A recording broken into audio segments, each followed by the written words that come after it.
The summer season continuing on at the Cineplex as Inside Out 2 is officially out in theaters. We have all gotten a chance to see it. I am host Tim Melton of The Meltdown. Join us daily, 2 o'clock Central, 3 o'clock Eastern. That is my co-host, Mr. John Lunsford. John, you and your lovely wife, Laurel, both here in studio. You both got a chance to see Inside Out 2. I'm going to start with you. Does this one exceed the quality of the first one, in your opinion? Ooh. No. But the fact that it's even something you have to think about is a good sign.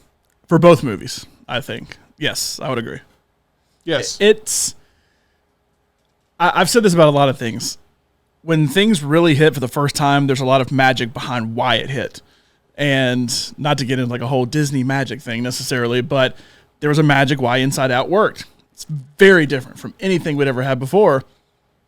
That's not there anymore, but that doesn't necessarily kill any quality. That just ultimately the magic's not there anymore. There was a sense of having to learn about how the universe of Inside Out works, what the story parameters can be, sort of the rules of the film.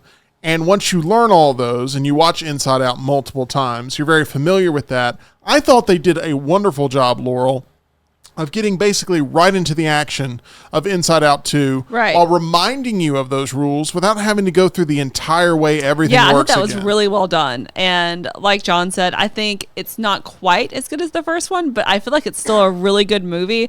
And I really liked the new characters that they implemented. I think that I was a little surprised, just judging by like the publicity of it that they were done for the movie.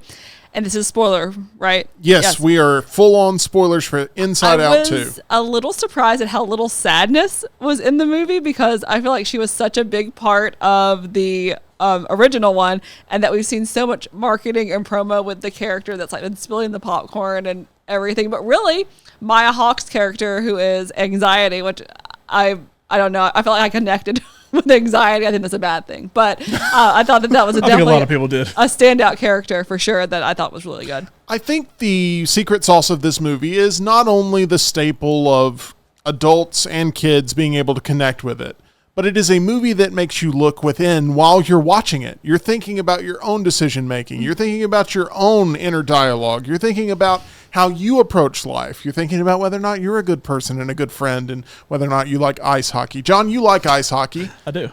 I really enjoyed how much they leaned into the sport of ice hockey in this film. As being hockey fans, this is the type of film needed to help get hockey to be even more mainstream. And I know that maybe doesn't seem like what you'd expect in an Inside Out 2 review, but John, I couldn't help but think that they got the hockey right in this for the most part. I'm with you on that because hockey was a part of her core memories of like growing up, playing basically on the lake and everything. But then once she transitioned to being a kid playing at the rink, like organized hockey, I feel like you kind of got away from it and you just had little trickles of it in the original movie. And this one went full into every decision she's making because, I mean, it was this way for me and it is this way for a lot of people.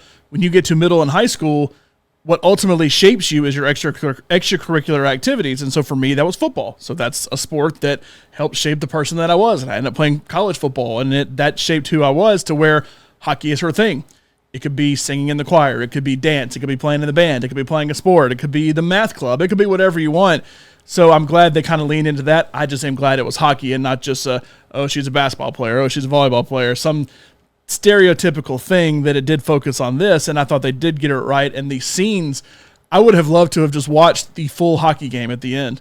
Like, let me just watch the game. Give me a Mighty Ducks sequence. Yeah, like let me just see that after the fact. Like, let that be the post-credit scene. It's just, hey, you can watch the game in its entirety, or go on Disney Plus and you can watch the game in its entirety here, because it seemed like it was a pretty good game. Riley did do a weird thing in this where she stole the puck from her own teammate and then went and scored. And I thought, and then she body checked, one of her best friends. Yeah. And I'm thinking to myself, like, oh my gosh, if she makes the team now, what kind of message is that going to send to the youth of America? Did you think it was kind of interesting how no one checked on her? How after when she's like having this full-on panic attack for like 15 minutes, that like no adult or anyone has gone over, because you can clearly see she's clearly having an anxiety attack, which is, I think that's what they're trying to convey. And her friend eventually does, but it does seem like her friend looks at her and then like time goes past. I mean, I guess all of that's supposed to take place within 2 minutes because that's how long a penalty is in hockey. That it probably was only a minute of real time that they're playing the game and not paying attention. But it is like, she's about to die over here. Like her heart was beating. Like her heart's about to explode. Can somebody come check on her? Visually, Laurel, how do you think this came across on the screen? Because it did feel fresh, even though Inside Out has been a movie that's been around for a long time. It's amazing to see how year after year they progressed. I mean, I know that some people haven't liked more of their more recent things, but I remember when The Incredibles 2 came out, remember like the stitching on the clothing? I think they have even upped that to see like how that looks so realistic, even though you know it's a cartoon, but like the fabrics and like the skin and everything just looks so real. And one thing Inside Out did was, and beautiful colors too. As good as Pixar had gotten at like making water look like lifelike and people and maybe not people but animals and stuff, toys, in Toy Story looked so lifelike. Right. This, what it did was the characters themselves almost are like, they're not pixelated, but they have like glowy, almost glowy, pixely kind of coming off of them almost. I'm not gonna lie, at the very end of the movie, when like she's getting summoned to go back to the board, I thought she was gonna fade away at first, like when the particles were moving. And I thought that's what it was. I hope Joy is like not disappearing from like. She made a comment about I guess when you get older you lose some joy, and it's like, right on, sister, that's depressing. I don't want to. Anyway, but that was good. But what I liked about the animation of this one was the characters look good, and the new characters followed the same style. But the mix of animation, like the hand-drawn animation mixed in, the video game animation mixed in, as good Pouchy. I loved Pouchy. As good as Pixar has gotten, all of that helped even enhance it even more. I was nervous we would get into this territory because I have a comparison I'd like to make first. I was not a huge fan of Toy Story 4. However, two of the characters that really stood out that were new entries there were Forky, who I feel like is very much like Pouchy in this movie. And then Duke Kaboom, that was played by Keanu Reeves in Toy Story 4, I felt like was the Lance of this movie. The 3D PlayStation 1 looking, kind of a Final Fantasy Smash Brothers Final Fantasy character. And while I felt at times I was like, oh, okay, this feels more like Wreck-It Ralph with this character than it does actually Inside Out, I laughed very much at the addition of this video game character into this world as sort of her young crush. And I thought it was really funny to have Pouchy be sort of someone who wants to run his mouth, but every time he like really wants to run his mouth, someone is like trying to get dynamite out of him. Like a Bluey character, like a Bluey or like Blue's Clues character that was like the main person that was like. I was like, it's like Bluey mixed with Dora the Explorer, because she had the backpack that she reached into.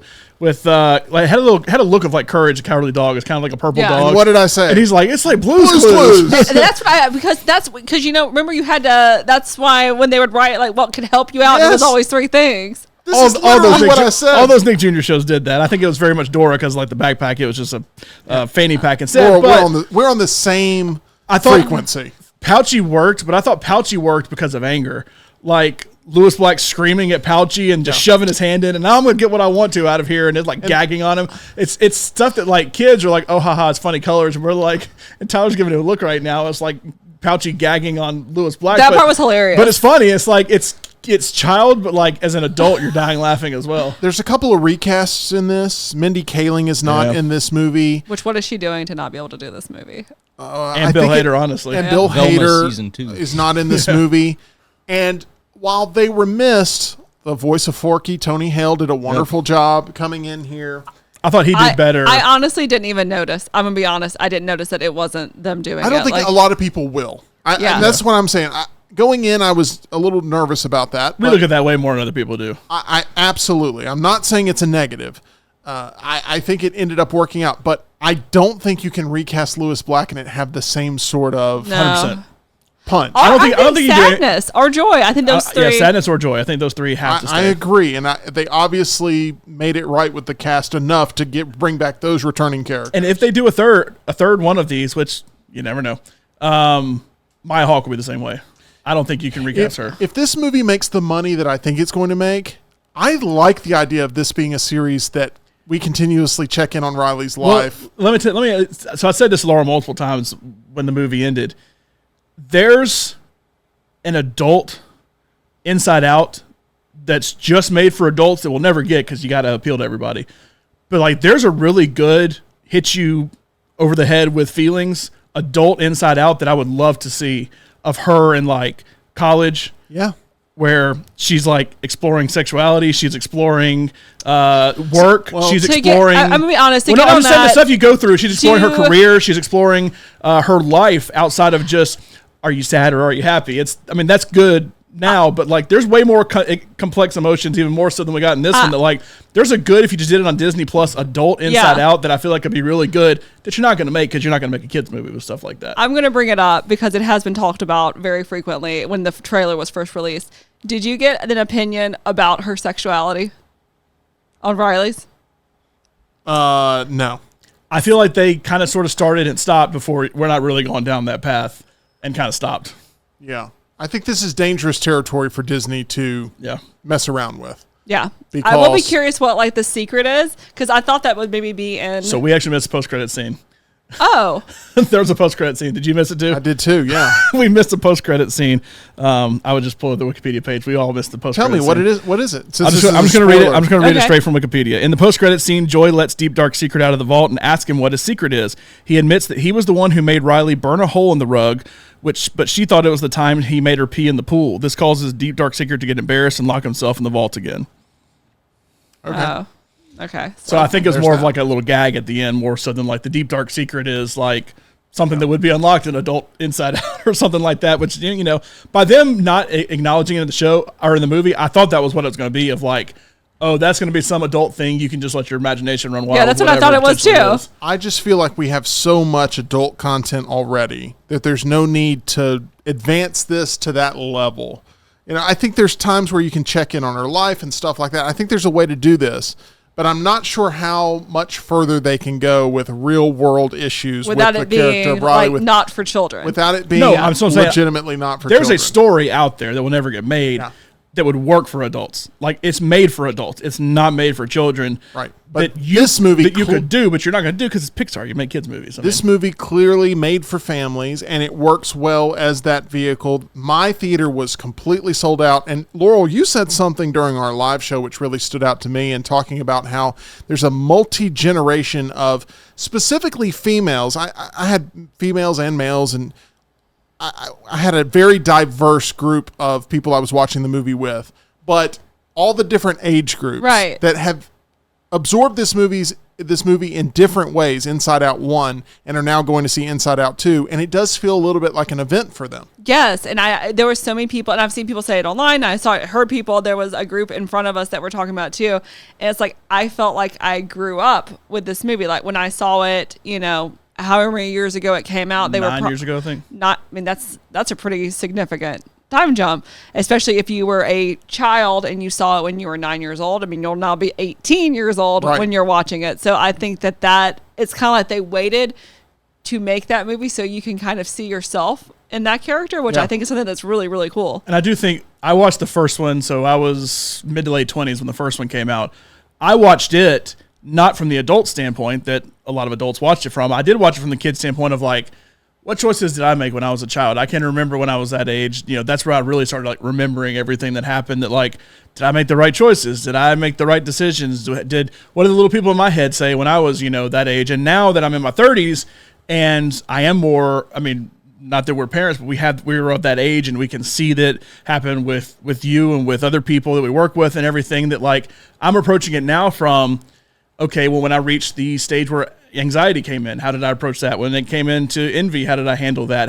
And I thought the nostalgia bit where the old lady would come out every now and then and make a comment, like, I'm getting to that point now. I mean, we're about to hit my 20th high school reunion, which makes me feel old. Wow. But it's like, it's the truth. And I'm like, man, I'm actually getting to that point now. That like, I'm starting to think of it, like it hit me as a kid, even though I was in my 20s, the first one.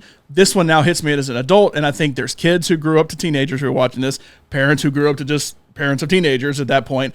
But I took it from like a kid all the way to adult between these two movies.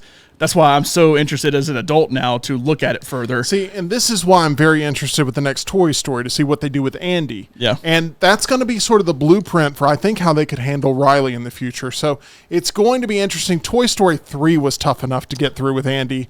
I'm going to agree with you really quick. Sorry to interrupt him, but good. like the fourth movie is very strange to me. I'll be honest. I think the third movie, I get why everyone liked it, but I liked it. I find it odd that they just gave the toys away. It's specifically Woody, because in the second movie, it's all about how Woody is this like priceless family heirloom. Like that is continually talked about in the film.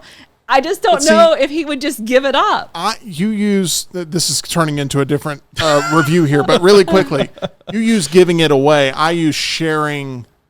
I would always magic. Sharing is caring. I honestly thought they were going to end the movie with like him having kids and him giving the kids like. Andy's going to be coming back into the fray, I think, for Toy Story 5. I think he is, yeah. And so be prepared to see what they may undo from Toy Story 3. But the Pixar conversation, Pixar needs a hit. Mm-hmm. A lot of their content has gone straight to Disney Plus here recently.